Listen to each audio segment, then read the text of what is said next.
If you were about to fly an aeroplane, you would not expect to jump into the pilot's seat, press a button and take off. Of course not. You would have a checklist of controls and dials which must be checked before starting. It is the same with a car. It only takes a few seconds to complete, and it could save lives, including your own. The easy way to remember this routine is D, S, S, S, M. Doors, seat, steering wheel, seat belt, and mirrors. We will look at each item in detail. First, doors. Make sure all doors are properly closed. This can be done by gently tugging the armrest on the door. Make sure the door does not rattle. Now, the seat. The driver's seat should be adjusted to enable you to push the left pedal all the way down with your left foot without stretching. The back of the seat should also be adjusted to allow you to place your hands on the steering wheel at approximately the 2:45 position. Make sure you can reach this position without stretching. Your DRM instructor will show you how to adjust the seat in his car. The second S is the steering wheel. Having adjusted the seat to make sure you are comfortable, you should check to see that your hands and arms have free movement all around the wheel, like this.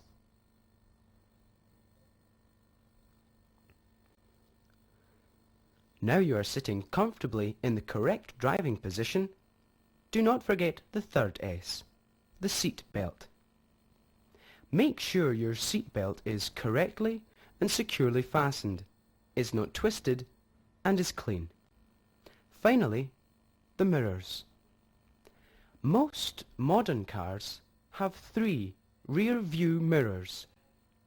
It is essential that they are kept clean and properly adjusted to get the best possible view of what is happening behind you. To adjust the interior mirror, you should sit in the correct driving position. Keeping your right hand on the wheel, use your left hand to line up the mirror so that the view in the top of the mirror lines up with the top of the rear window. And your left ear should just appear in the bottom right-hand corner of the mirror. Remember not to touch the glass, as grease may distort your vision. Next, adjust your offside exterior mirror to get the best possible view behind, as shown. Adjusting the near side exterior mirror will involve some trial and error until you get the correct setting.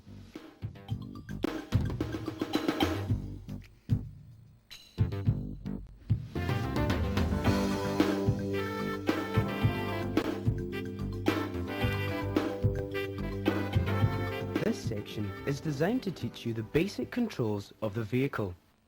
In order to understand basic control, you have to know a little about how the car actually works.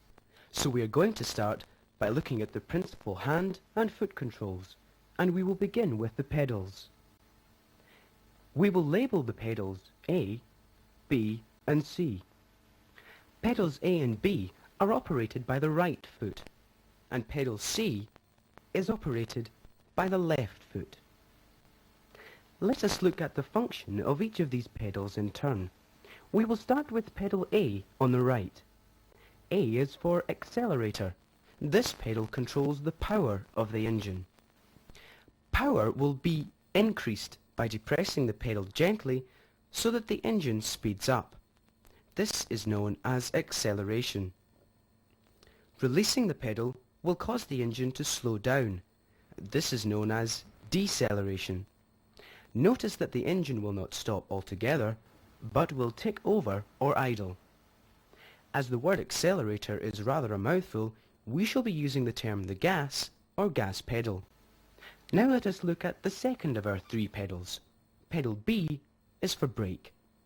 The foot brake controls the slowing down and stopping of the wheels. As the brake pedal is pressed, the brake lights come on to warn the drivers behind you that you are slowing down or stopping. Gentle pressure on the pedal will slow the car down gently.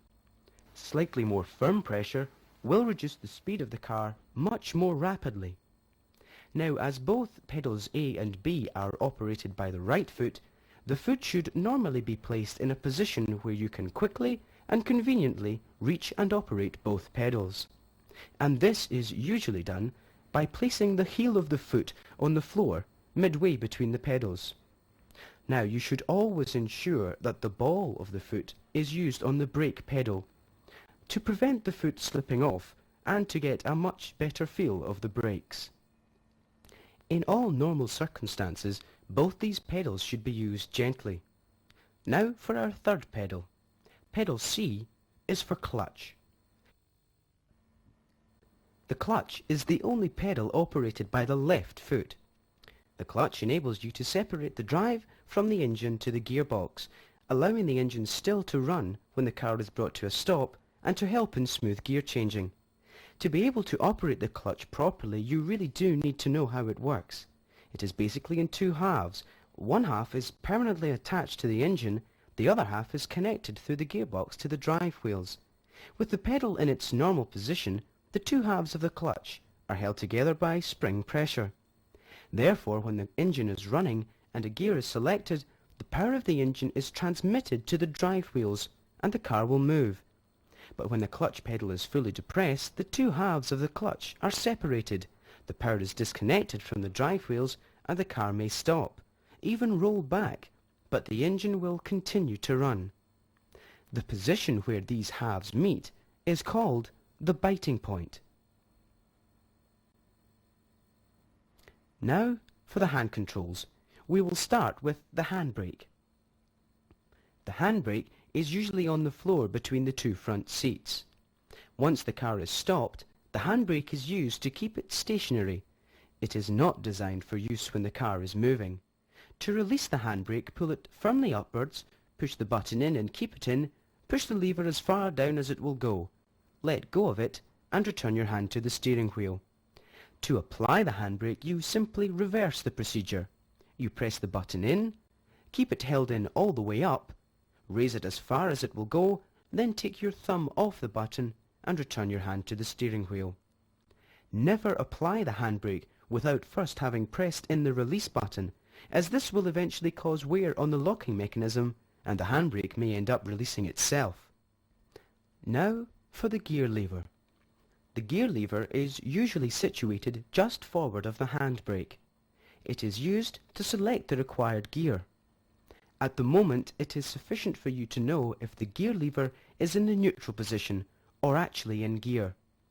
You can recognize neutral by a relatively free sideways waggle of the gear lever, compared to a more restricted movement when it is in gear. This will be much more apparent when you get the feel of the lever in its various positions. The feel is even more apparent if you grip the knob with your thumb and forefinger only. Selecting the gear should always be done gently. Now to the steering and the steering wheel. The steering wheel acts directly on the front wheels. During normal driving, the hands should be placed on the wheel in what is called the 10-to-2 or quarter-to-3 position. The steering wheel should be held lightly but firmly. You will also need to know the location and operation of the indicator switch, which is usually a stalk near the steering wheel. You will find there are many other instruments, warning lights, driver aids and controls, that you need not worry about just now.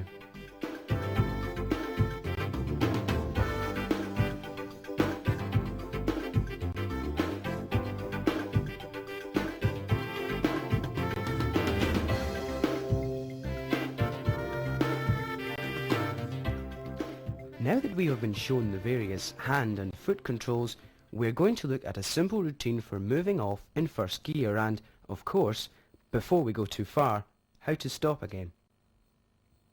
First, moving off. Moving off is relatively easy if you just relax and follow this simple routine. First, start with both hands on the wheel at the quarter-to-3 position. With your left foot, push the clutch pedal all the way to the floor of the car and keep it down. Using your left hand, palm away from you, push the lever away from you, then up towards the front left wheel of the car. Then rest your left hand on the handbrake.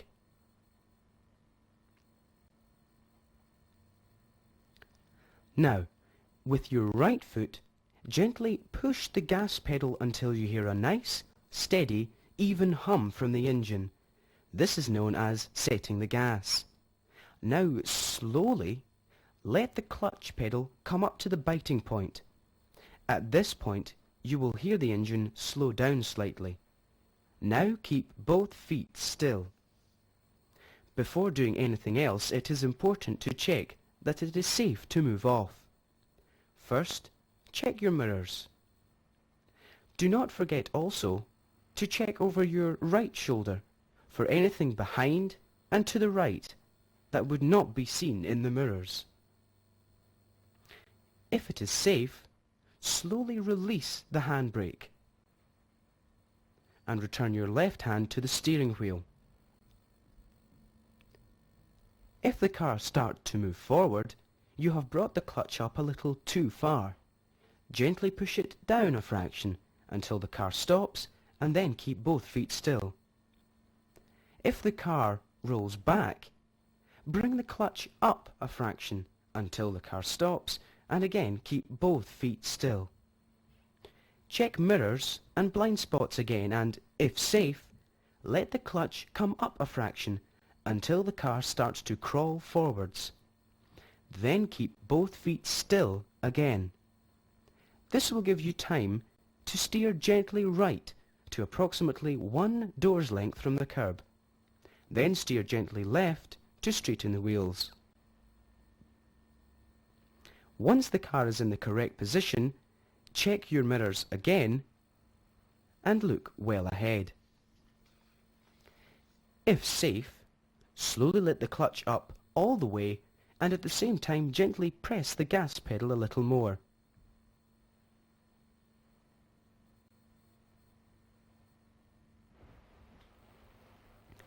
As with moving off, stopping is normally just a simple routine. The first thing to do is check your mirrors. If there is a car following, then signal left. If there is no one about, a signal will not be necessary. If it is safe, take your right foot off the gas pedal and cover the brake as shown.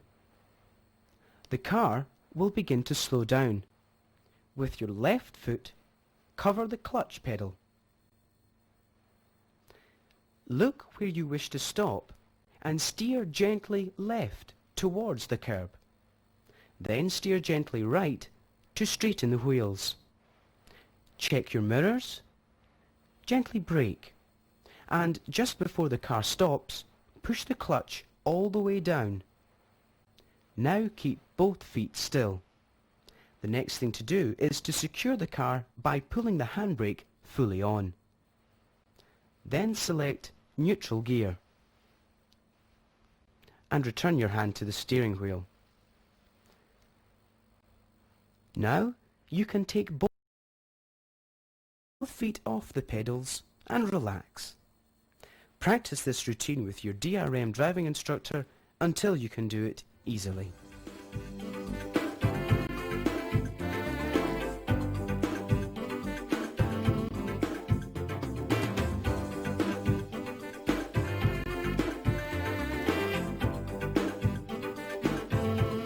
Most modern cars nowadays have 5 forward gears and a reverse gear.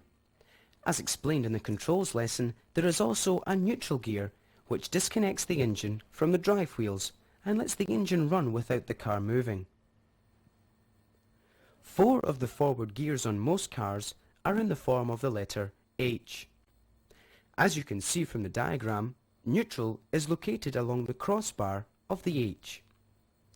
The positions of both fifth and reverse gears can vary from car to car. Some examples are shown here. First gear is the most powerful and is normally the one you would use to get the car moving. As the car speeds up, you will need to change up to the higher gears. Each one will give you less engine power, but a faster road speed. Knowing when to change gear is as important as how to change gear. In order to drive safely, you need to use the gear which matches your road speed and traffic conditions. These are the approximate speeds at which gear changes should be made. However, the best way to judge this is by listening to the engine noise. With practice, you will soon get to know the correct gear to use in your car. As the first 4 gears are the ones most often used in town driving, we will concentrate on those.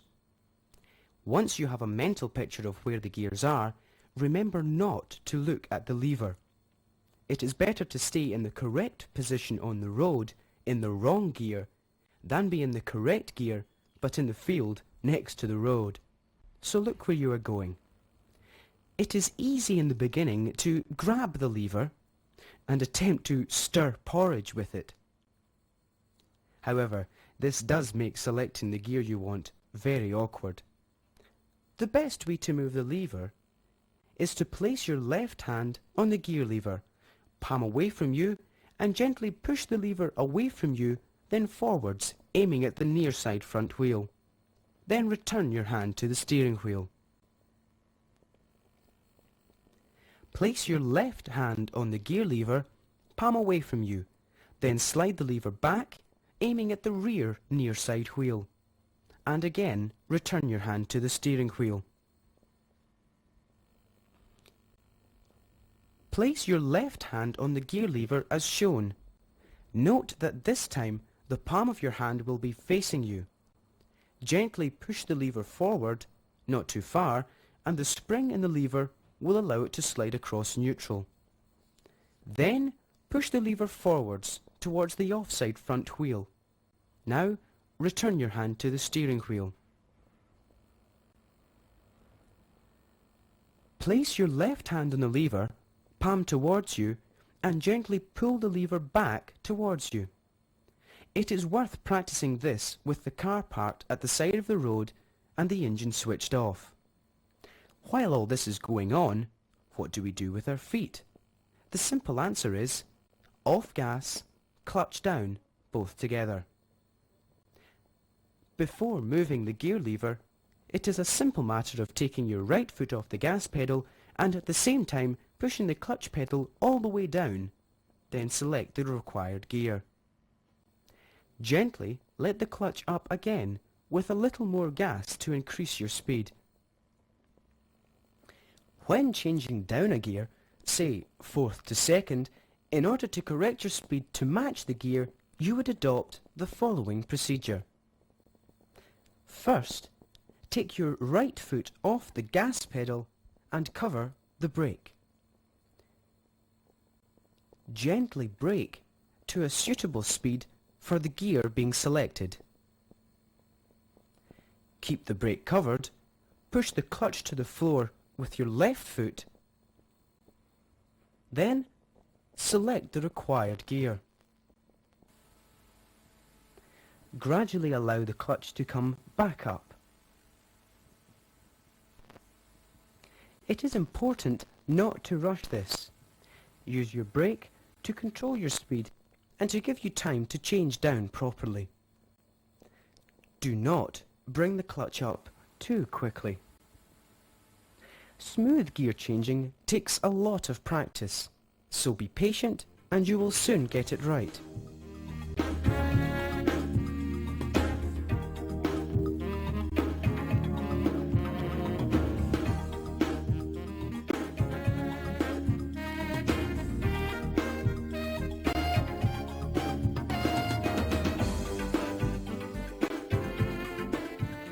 A junction is a point where 2 or more roads meet. Junctions are a hazard with a high risk of accident, so treat them with great care no matter how easy they appear. There are 5 main types of junction. T-junctions, these are the most common. Y-junctions, staggered junctions, crossroads, and roundabouts. Look for information about the junction ahead and the level of difficulty, such as the amount of traffic, warning signs, road markings, direction signs including give way, stop signs, and traffic lights. Warning signs in a red triangle or a break in a line of buildings.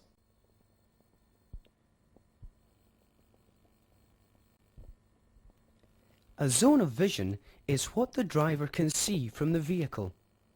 Zone of vision is determined by A. Buildings and hedges. As you can see, as you get closer to a junction, your zone of vision into the other road usually improves. The last few feet are critical. B. Parked cars. As you will see, because of all the parked vehicles, the car in this sequence is well out into the major road before the driver can see properly. He has to inch out under clutch control to get into the correct position to see whether it is safe to proceed.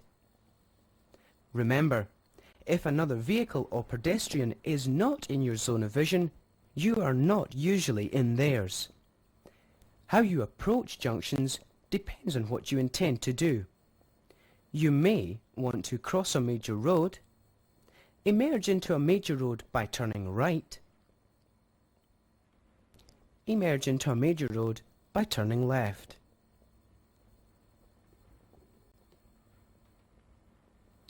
Leave a major road by turning left or right, or stay on a major road and pass a junction. Road signs and road markings usually indicate priority. Where there is no priority shown at a junction, take extra care. Slow down and stop if necessary. Let us look at the type of road markings you will see at various junctions. At a stop sign, you must stop, even if you can see the road ahead is clear. Wait until you can enter the major road without causing other drivers to change speed or direction. In both these cases, the driver would prepare to give way to traffic on the major road ahead. The white triangle marked on the roadway indicates a busier junction. Crossroads are often accident black spots, so take extra care, especially when turning right. Treat unmarked crossroads with extreme caution, as neither road has priority.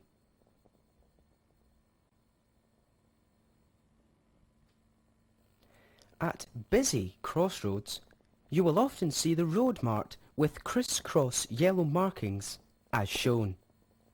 The highway code states that you should not enter the box unless your exit is clear or if you are waiting to turn right. Let us have a look at what they mean. In the picture, the white car intends to go straight ahead. The traffic light is green. However, you will see that if he moves forward, he will not be able to leave the yellow box as the traffic ahead is still unable to move. The traffic lights have now changed and he has effectively blocked the traffic on his left. This can cause frustration and lead to other drivers taking risks. Obviously, he should have waited until his exit was clear. If the car had been turning right, however, you will see from the picture that once the oncoming traffic has passed, or when the traffic lights have changed, he would have been able to move off the box immediately. You should treat all junctions this way. Try not to block side roads if you are waiting in a queue of traffic. The grey car in the picture is waiting in the correct place, allowing the red car to turn into the side road.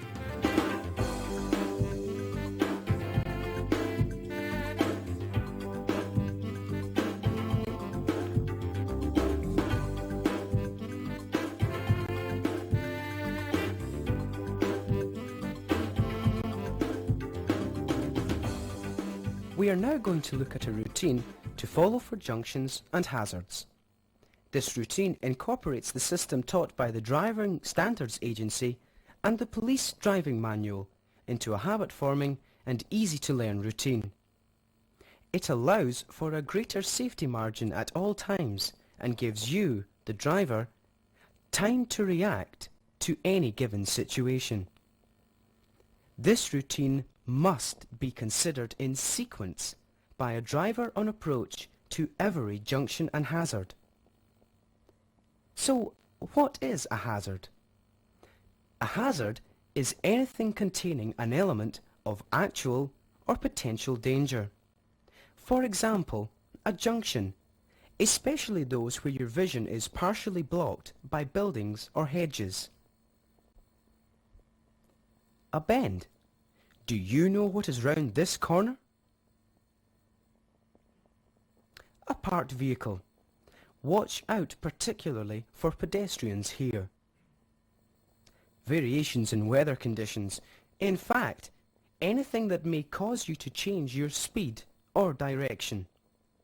So let us look at the system in detail. The system is simply known as the MSM routine. That is, mirrors, signal, maneuver.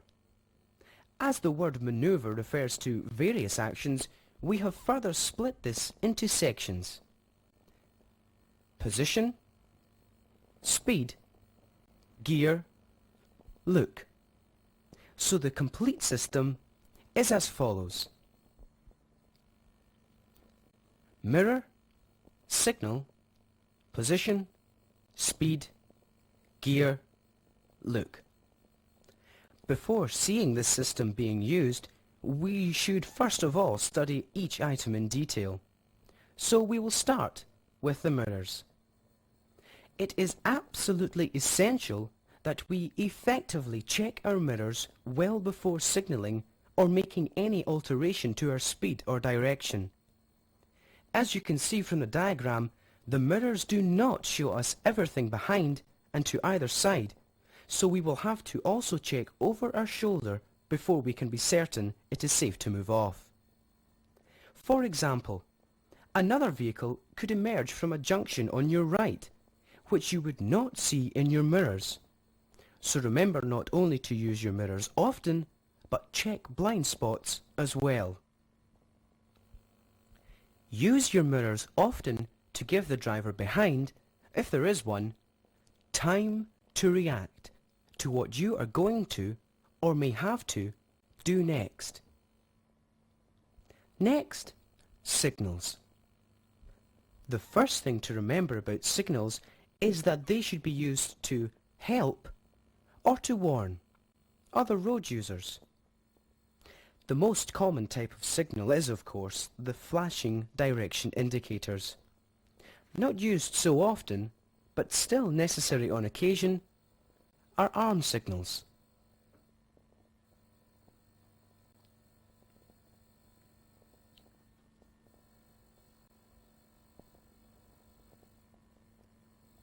Another signal is brake lights, high-intensity red tail lights that come on when you use the brake pedal.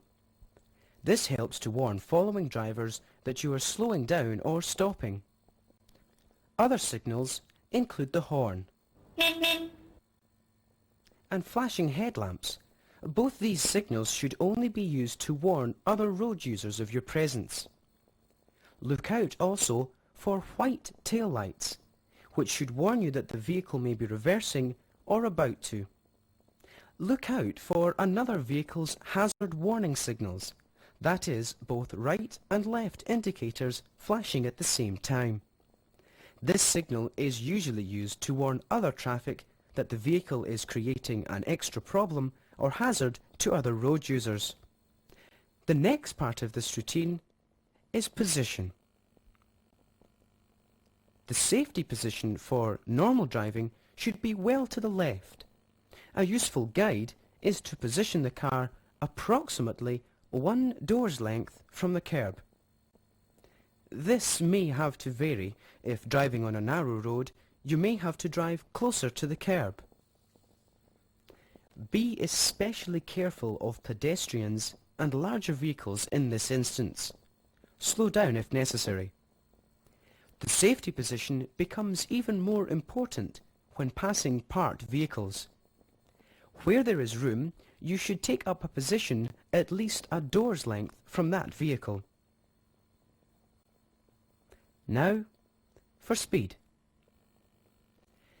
You will remember from earlier lessons that you control the slowing down of a car by gentle pressure on the foot brake. Control your speed on approach to a junction or hazard by using your brake as necessary to bring your speed down to the correct speed for that junction or hazard. Once your speed is correct, you can consider the next stage, which gear to use. The thing to remember about gears is to try to select the correct gear to match your road speed.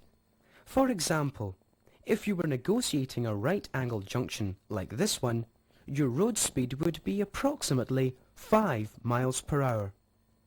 Therefore, the correct gear for the junction would be second gear. If you had to stop at a junction like this one, you would normally use first gear to move off again. If, on the other hand, you were approaching a hazard, for example a parked car, having checked that the road was clear behind and ahead, you may not have to change gear if your speed has not altered sufficiently. The final part of the system is where to look. As with gears, where to look and when depends on the nature of the junction or hazard. It is essential to establish all the facts of a given situation as and when it occurs. Good observation is the key to good driving. So let us look at the system in action at a typical hazard. Move off when you are ready, please. Check mirrors and blind spots. Do we need a signal? No one about, no signal needed.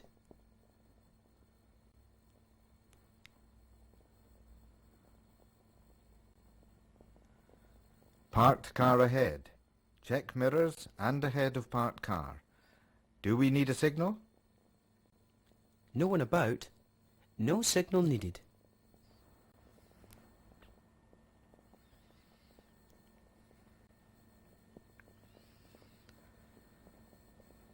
I would like you to pull over and park at a convenient place on the left, please. Check mirrors. Are we being followed? Yes. Do we need a signal? Yes. Left indicator.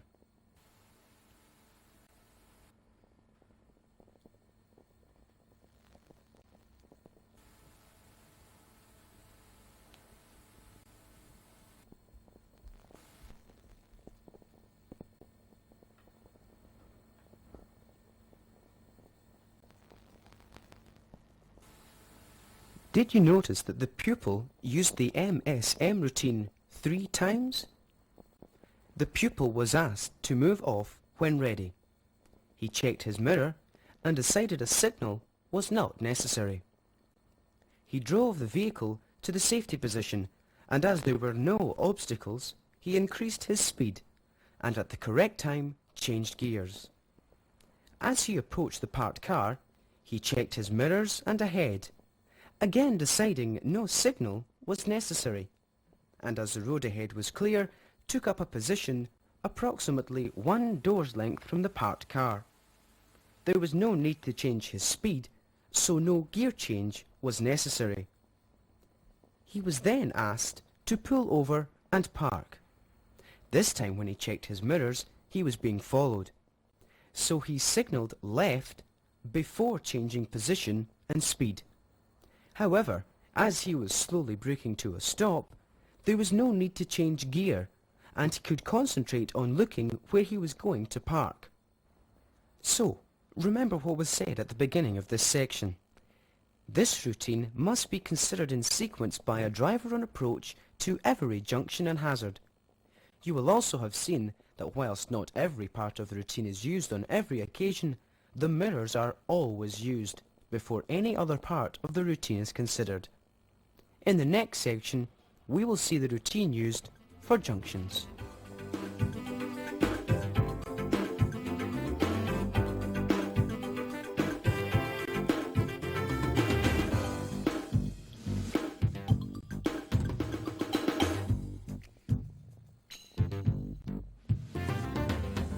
We are now going to look at the MSM routine being used at various junctions. We will start with a left turn. It is your intention to turn left at the minor road ahead. Whenever possible, start the routine at least 100 meters from the junction. The first thing to do is check your mirrors. If it is safe, signal left. Now check your road position. That is approximately 1 door's length from the curb, and maintain this position as you turn. Start to gently brake as you get nearer the junction.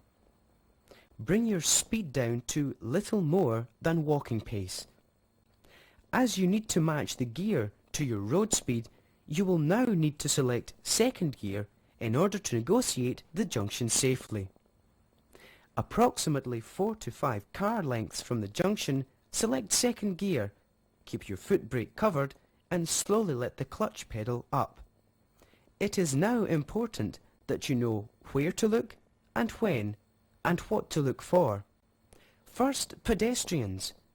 How many pedestrians step off the curb and then look? Next, what about the road you are entering? Is it safe to continue? Is it safe to maintain the same position? Or are there any more hazards, like parked cars, for example? Remember to look as far as possible into the road you are entering. Do not watch the front of your car. You will see from these pictures that the car is well into the turn before the driver can be certain of the road ahead.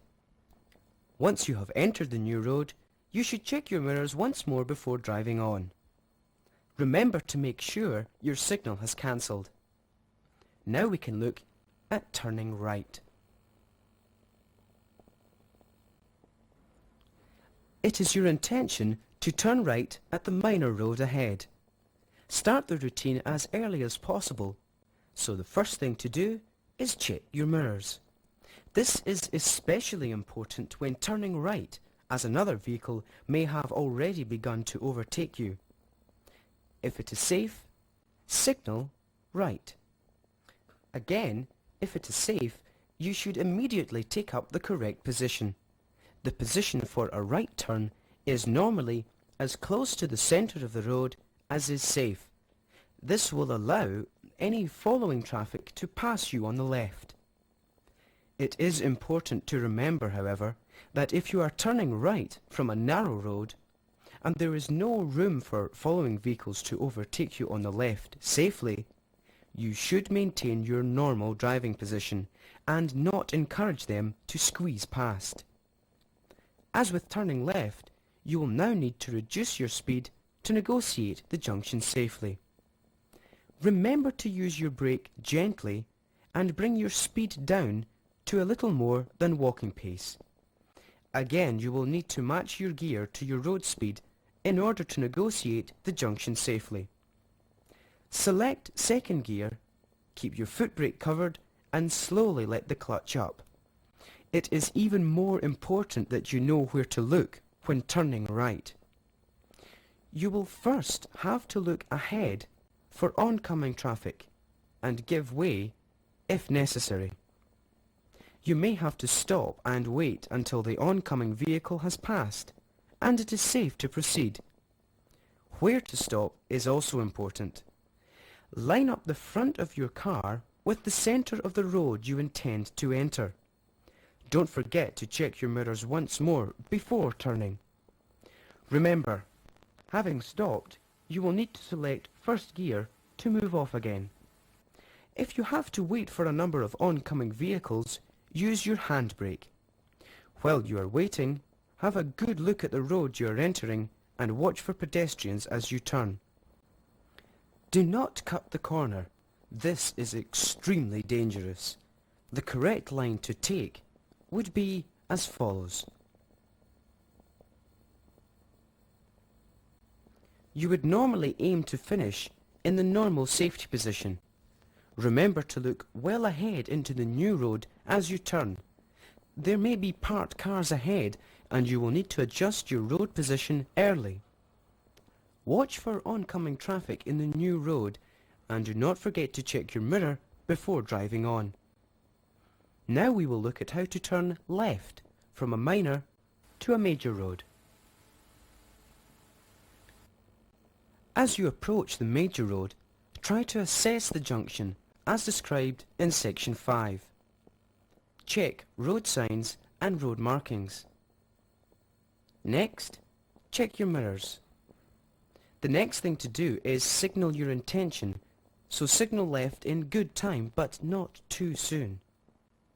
There may be another minor road or entrance to your left before the major road. In this case, you may have to reduce your speed before signalling. Keep your vehicle positioned well to the left, approximately 1 door's length from the kerb, and maintain this distance from the kerb as you turn. Start to reduce your speed by braking gently.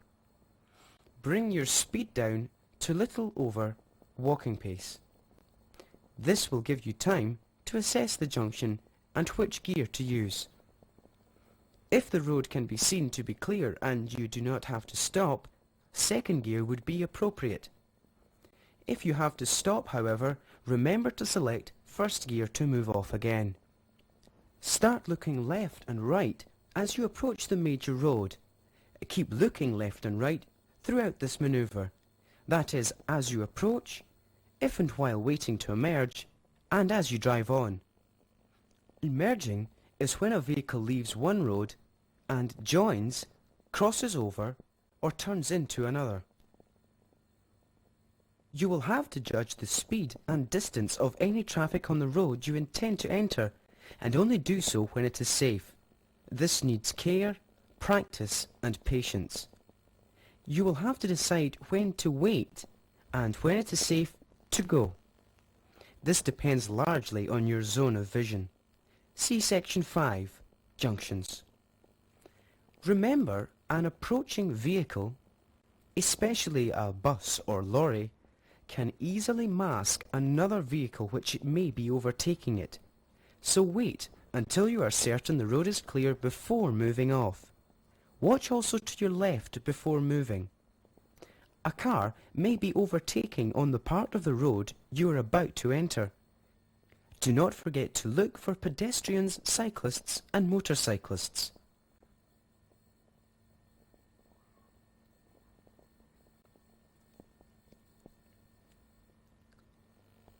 As with turning left, assess the junction as described in section 5. Check road signs and road markings. Use the MSM routine. First, check your mirrors. If safe, signal right. Signal in good time, but not too soon. Look for any junctions or entrances to your right before the major road. Under normal circumstances, take up a position as near to the centre of the road as is safe as soon as is possible. Remember though, if you are in a narrow road with only enough room for one car on your side, keep your position to the left. This will also allow you to see more of the road you are entering. It will also allow vehicles more room to enter the road you are leaving more easily. As with turning left, use your foot brake to control your speed of approach and to give you more time to assess the junction. Again, bring your speed down to about walking pace. The gear you select will of course depend on whether you have to stop or not. The need to stop is more likely when turning right, as you will need to give way to traffic from both directions. Remember, you must keep looking left and right as you approach the major road, and keep looking both ways throughout the manoeuvre. Remember not to cut the corner.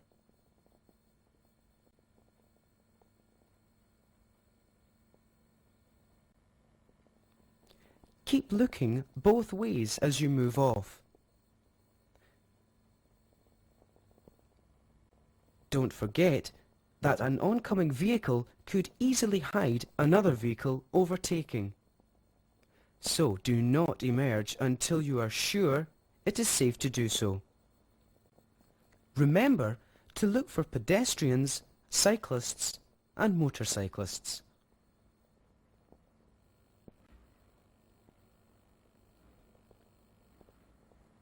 Crossroads are often accident black spots, so take your time and be extra careful, especially on roads carrying fast-moving traffic. Unmarked crossroads should be treated with extreme caution, since neither road has priority. The procedure when turning at crossroads is much the same as any other junction, except there is another road to be wary of. Assess the crossroads well in advance and make full use of the MSM routine. Getting your position and speed correct is vital. Look out for traffic on the road you are joining as well as on the road you are leaving. Some oncoming vehicles may want to turn right as well. Check your mirrors before starting to turn, especially if you have had to wait. When two vehicles approaching from opposite directions wish to turn right, there are two methods you can use. Either method is acceptable, but will usually be determined by the layout of the crossroads, what course the other driver decides to take, and road markings. Turning right, near side to near side, this method is less safe, because the view of oncoming vehicles is not always clear. Watch out for oncoming traffic hidden by larger vehicles, and be prepared to stop if necessary. Turning right, offside to offside. The advantage of this method is that both drivers can see oncoming traffic. In congested traffic conditions, leave a space for approaching traffic to turn right. In the next section, we will look at roundabouts.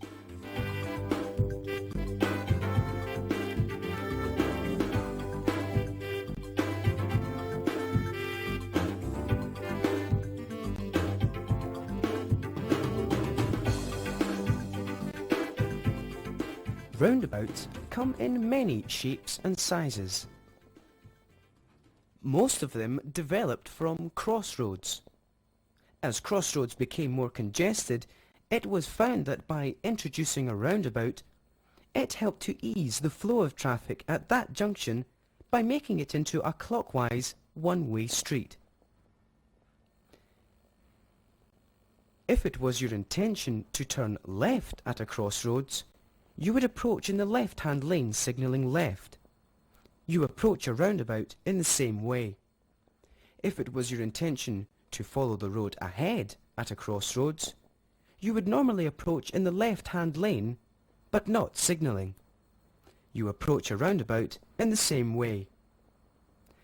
If it was your intention to turn right at a crossroads, you would approach in the right-hand lane, signalling right. You approach a roundabout in the same way. It is important to check the route direction sign on your approach to a roundabout, so you will know in good time which exit you will be taking. This will allow you to take up the correct position or lane as early as practicable. To do this, it is helpful to imagine a clock face on the direction sign. The exit at 12 o'clock is straight ahead. Any exit before 12 o'clock is a turn to the left, and any exit after 12 o'clock is a turn to the right. This idea can be particularly helpful when approaching a multi-junction roundabout. As a roundabout is basically a circular clockwise one-way street and is usually the major road, you will find a single give-way line at the roundabout. You will also see that as you get close to the roundabout, the road bends slightly to the left for ease of entry onto the roundabout. The give way rule. Before entering a roundabout, priority should be given to any traffic approaching from your immediate right. As you approach a roundabout, watch for other traffic approaching the roundabout from the junction on your right, and other traffic on the roundabout to your right and to ahead. Try to time your approach in order to enter the roundabout with the least possible delay. Use anticipation. Now that we have completed the approach to a roundabout, the following procedure should be adopted when negotiating a roundabout. Unless road signs or markings indicate otherwise, you would check your mirrors and signal left. Approach in the left-hand lane and keep to that lane on the roundabout, maintaining a left signal through the roundabout.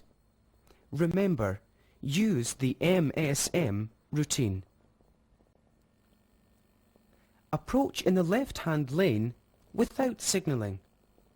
If you cannot use the left-hand lane because, for example, it is blocked, use the lane next to it and keep in lane on the roundabout.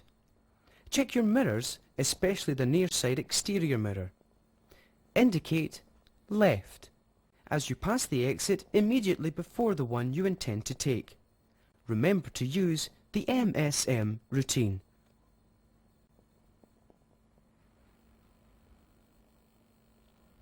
Check your mirror and indicate right. Approach in the right-hand lane and keep to that lane, maintaining your signal on the roundabout. Sometimes the turning of the steering wheel will cancel the right-hand signal when first entering the roundabout. If so, put it on again. Check your mirrors, especially the near side exterior mirror. Indicate left as you pass the exit immediately before the one you intend to take. Remember to use the MSM routine, and remember to keep moving if the way is clear.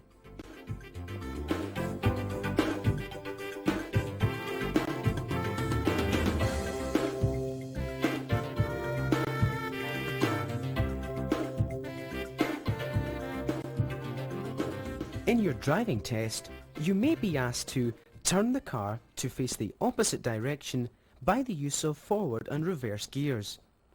You may already know this as a 3-point turn.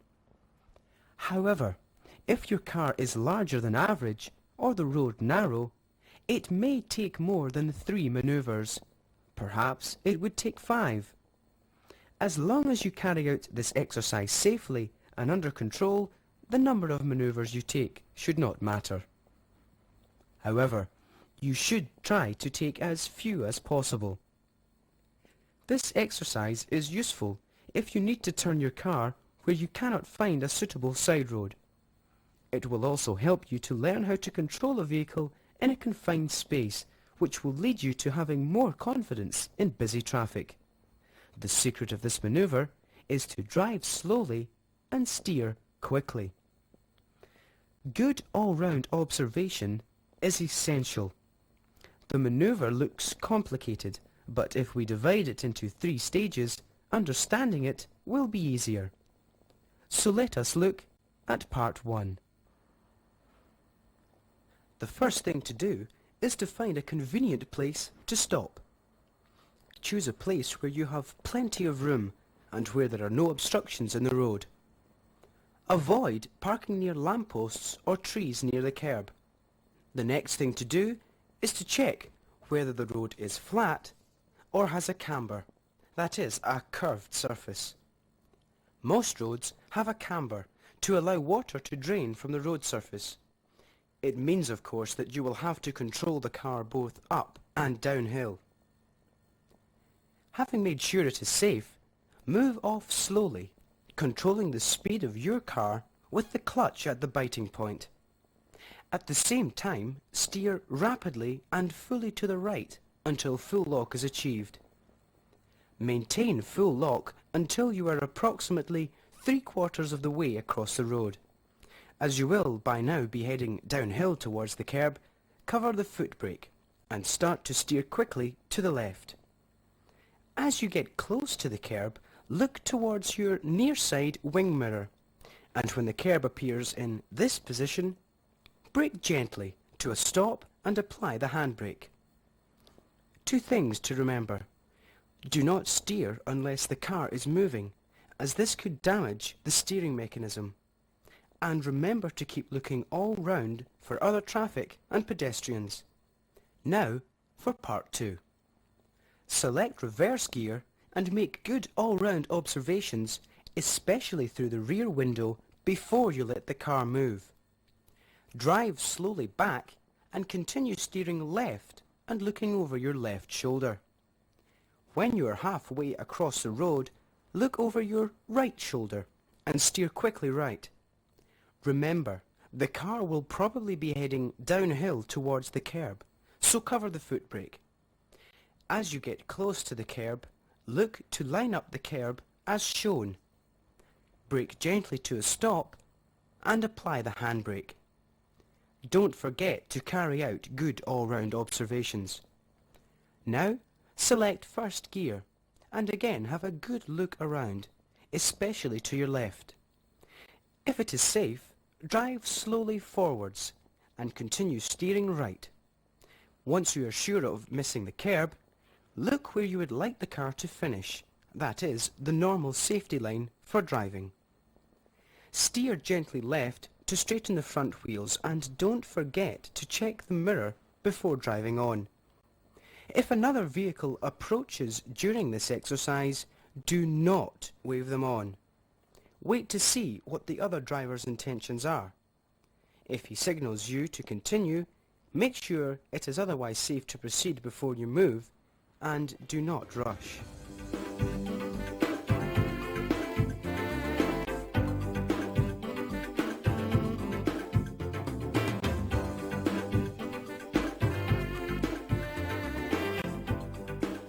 Reversing is not difficult to master. It just needs practice until you gain confidence. So let's start by reversing in a straight line. Start with a flat, quiet road and position the car parallel to and approximately 2 feet from the curb. The next thing to consider when reversing is your seating position. In order to get the best possible view through the rear window, you will find it helpful to sit slightly sideways to the left, with your right hand at 12 o'clock on the steering wheel and your left hand low down on the wheel. This will enable you to more easily look over your left shoulder to obtain the best possible view through the rear window. Good all-round observation is essential when reversing. Make sure you check all round the car for other traffic, pedestrians, and in particular children, before you move, and keep looking all round, especially through the rear window, until you have stopped. If you are not sure, get out and check. How should we control our speed? Keep a little gas on and move the clutch pedal up or down a fraction over the biting point. In other words, use clutch control. Drive slowly and give yourself time to carry out this exercise safely. Some drivers get confused as to which way to steer when reversing. The simplest way to remember which way to steer while reversing is to steer left towards the curb and right away from it. Do not steer until the car is moving, and make sure you are looking where you want the car to go and steer gently.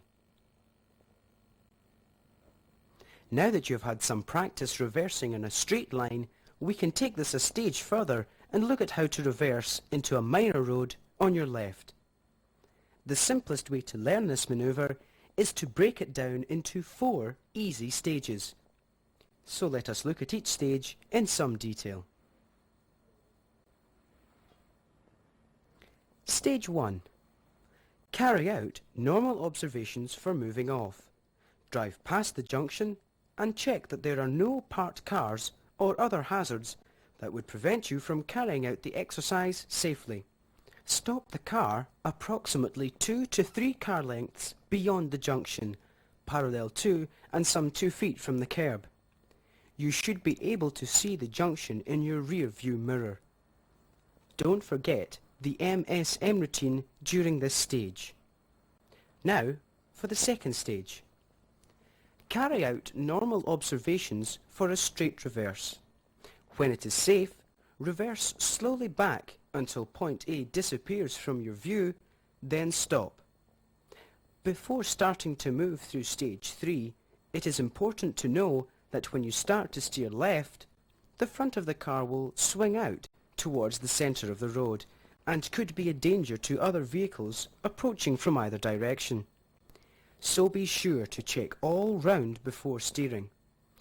When safe, resume reversing straight until point B disappears from view behind the near side pillar. When point B reappears in the near side rear window, steer left.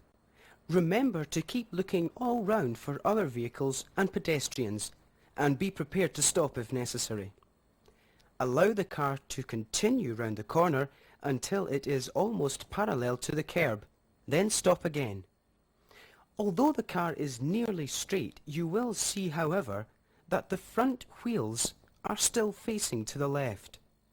So, as you move off on stage 4, you will need to steer right to straighten the front wheels. Continue to reverse in a straight line until you are approximately 4 car lengths from the junction.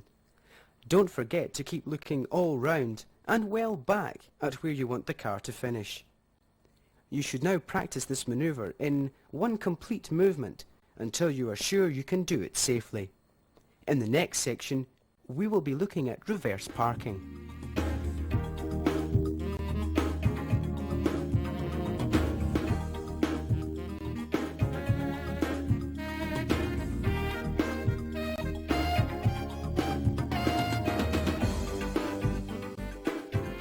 Many drivers seem to have difficulty with this exercise.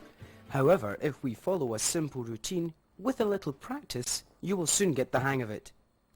As with reversing to the left, we have broken this down into 4 easy-to-follow stages, so let us look at each stage in some detail. The first stage is to move off normally from the side of the road and position your car alongside the vehicle you wish to park behind. You should stop parallel to it and some 2 to 3 feet from it. The front of your car will be just beyond the front of the other car.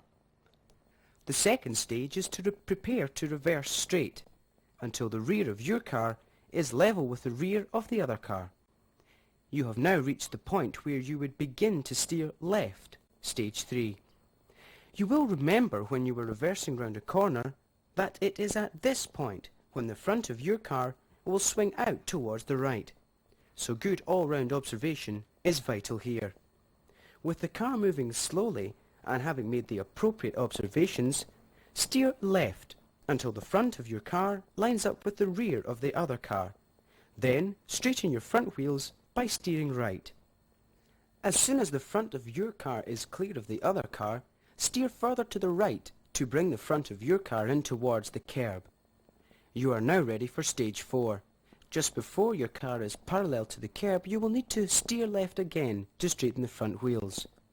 Do not reverse any further than approximately 2 car lengths from the other vehicle. Remember, good all-round observation is essential throughout this manoeuvre. Do not start it if you are likely to endanger other road users. Do not rush this exercise.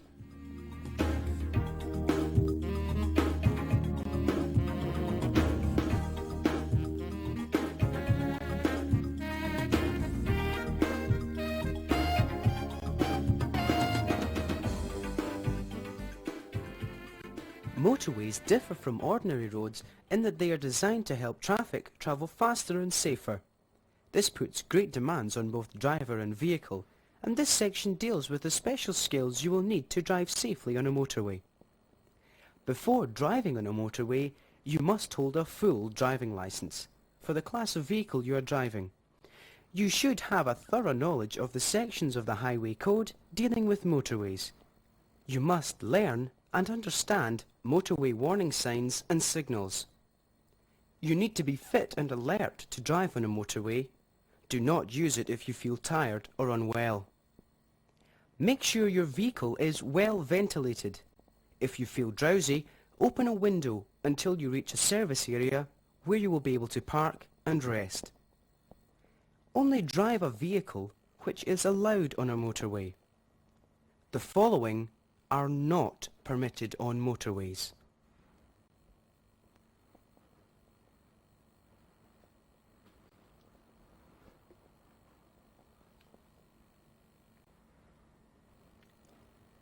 Before you use a motorway, it is important to check your vehicle.